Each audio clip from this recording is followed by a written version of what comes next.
반갑습니다. 구독, 좋아요 눌러주시고 큰 부자 되시기를 바라겠습니다. 자, 9월 달에 한국 경제가 위기에 봉착한다, 이런 썰들이 많이 있었습니다.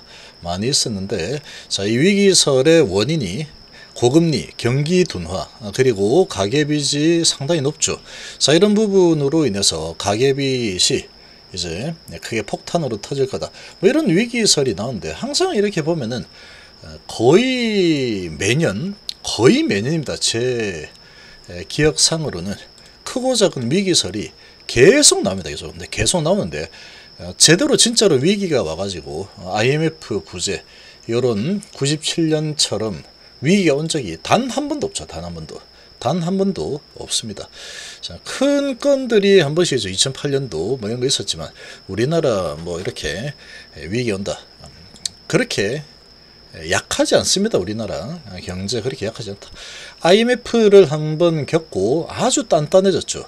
자, 이런 부분에 대한 위기를 차단하는 그런 지금 소식이 또 나왔죠. 유예기간 확대하겠다라고 소식이 나왔는데, 자, 9월 위기설 계속 좀 돌았습니다. 돌았는데, 자, 은행과 서금은 한 햇살론 1호 상한 유예기간 확대, 자, 이렇게 나오죠. 자, 이런 부분이 그냥 위기설 때문에 진짜로 위기가 와서 정말 우리나라가 이제 큰일 나는 쪽으로 가지 않습니다. 이게 위기설이 오면은 뭐가 위기지?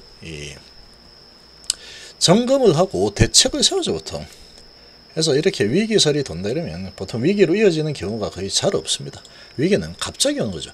자, 고금리 경기 뭐 이런 부분으로 어려움이 커지자 기존 최대 1년에서 2년으로 늘리기로 했다. SG제일은행, 광주은행을 시작으로 5대 시중은행과 카뱅 등도 적용을 한다. 대위 변제율 높아진 것도 영향을 주고 있다. 자, 지금 이 대출이 상당히 많이 일어나 있죠. 가계빚이 엄청납니다. 엄청난데 경기가 안 좋으니까 뭐 그렇죠. 고금리와 경기 둔화로 서민들의 어려움이 커지면서 9월 위기설이 제기되는 가운데 은행권이 취약차주 살리기에 나섰다. 위기 와봤자 좋을 게 없죠. 그러니까 유예를 하는 겁니다. 은행들은 특히 고금리 대출 이용이 불가피한 최저 신용자를 대상으로 한 햇살론 1호 차주들이 일정 기간 빚을 갚지 않아도 되는 기간을 확대해서 숨통을 틔우기로 했다.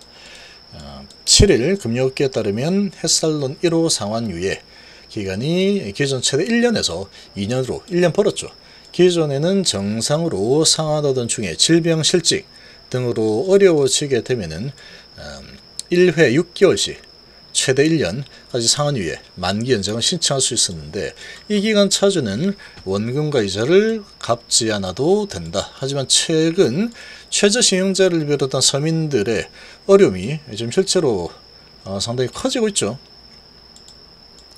커지는 상황에서 상환유예 또는 만기 연장 기간을 최대 4년, 4회 2년까지 확대하기로 한 것이다. 자, 이런 소식이 나왔습니다. 그래서 지금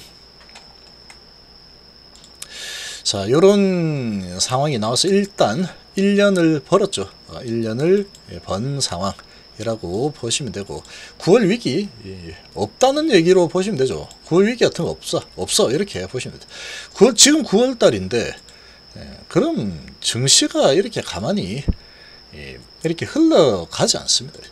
SG제일은행, 광주은행, 일부은행이 이미 이달 초 유예기간 확대 이렇게 했고, 그리고 햇살론 1호는 대부업이나 불법 사고민영 등 고금리 대출을 이용할 수밖에 없는 최저 신용자들을 제도권 금융으로 포용할 수 있도록 국민행복기금 100% 보증으로 진행되는 고금리 대안 상품이다. 대출 기간은 3년 5년. 상환은 원리금 균등 분할 상환 방식으로 이루어진다. 그래서 1년 뭐 유예됐구나 이렇게 보시면 되죠. 그래서 이런 소식이 일단 나오고, 다만 일각에서는 상환 유예 기간 확대에 대해서 회의적인 시각이 보이고 있다. 금융권의 한 관계자는 대위 변제율이 높아지는 등 취약 차주들의 채무 상환 능력이 갈수록 안 좋아지고 있다. 정부 공공기관이 대신 빚을 갚아주다 보니까 일부러 상환하지 않는 차주도 있을 수 있는 상황에서 유예기간 늘려주는 게 얼마나 실효성이 있을지 지켜봐야 합니다. 실효성이 있습니다. 실효성이 있죠. 이런 것 때문에 일부러 안 갚는 사람이 뭐 얼마나 많겠습니까? 근데 전반적으로 보면은 못 갚으니까 안 갚는 거지. 일부 사람들은 뭐 그럴 수도 있겠죠. 사람은 다양하니까 인간은. 그래서 금융당국은, 은행들은 서민금융지원에 적극 나서고 있고, 금융위원회는 내년도 핵살론 1호 예산으로 900억을 편성했다. 그래서 연내 서민금융 효율화 방안 발표를 준비하고 있다. 시중은행들도 부실 우려 차주들을 대상으로 금리 감면, 상환 유예 등을 지원하고 있죠. 자, 이렇게 이제 부실 우려 차주들로 인해서 어떻게 뭐 위기가 온다, 그렇게는 잘 되지 않습니다. 이제 이런 이 신용이 낮은 사람들, 저축은행 같은 뭐 이런 곳에서 또 햇살론 이런 무슨 삼금융권 뭐 이런 데서 이제 빌린 사람들이 아무래도 이제 조금 더 문제가 되겠죠. 자, 그런 상황인데, 지금 보면은 저축은행 신용등급 줄 하향, 위기설 온사 안 되게 해야 된다.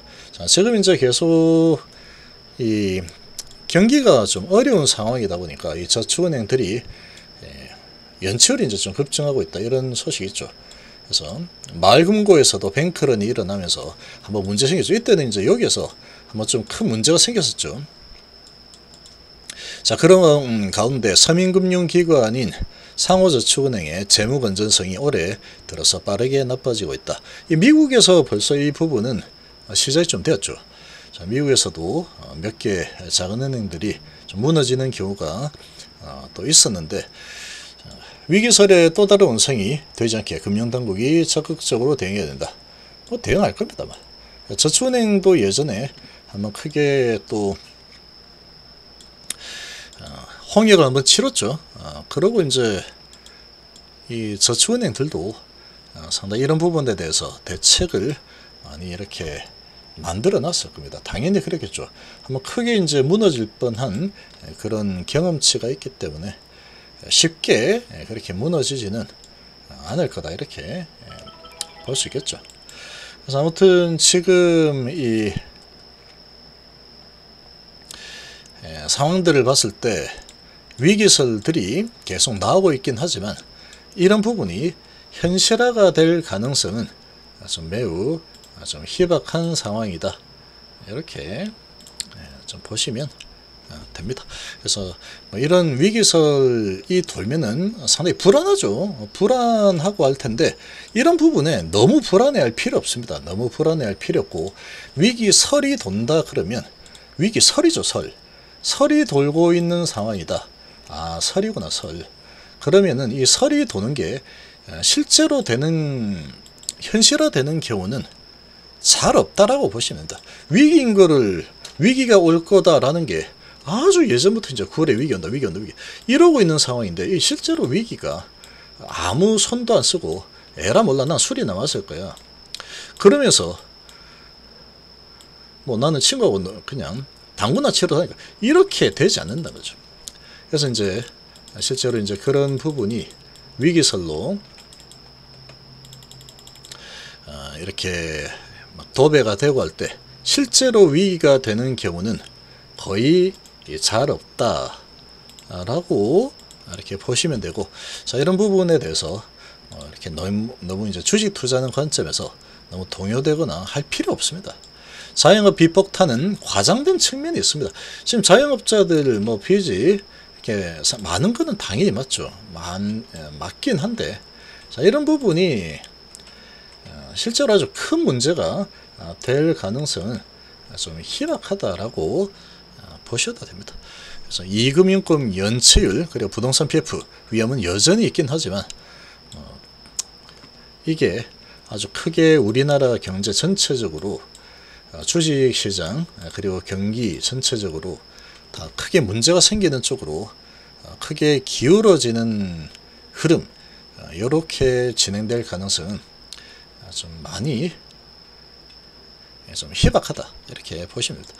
자영업자들은 항상 힘들었죠. 항상 힘들었고, 그리고 코로나 위기 때 상당히 힘들었고, 지금 이제 이 부분에서 조금 벗어나고 있죠. 벗어나고 있는 상황인데, 지금은 좀 힘든 게 또 금리가 좀 높다 보니까 이 고금리 때문에 좀 힘든 상황이다, 이렇게 보시면 되죠. 근데 이 고금리 부분도 이제 곧 있으면 내년부터 되면은 금리 인하가 이제 또 시작이 될 겁니다. 뭐 위기설이 뭐 나오고 하고 있는데 이제 이런 부분에 대해서 가만히 뒷짐지고 있지는 않겠죠. 그렇게 보시는 게 좋습니다.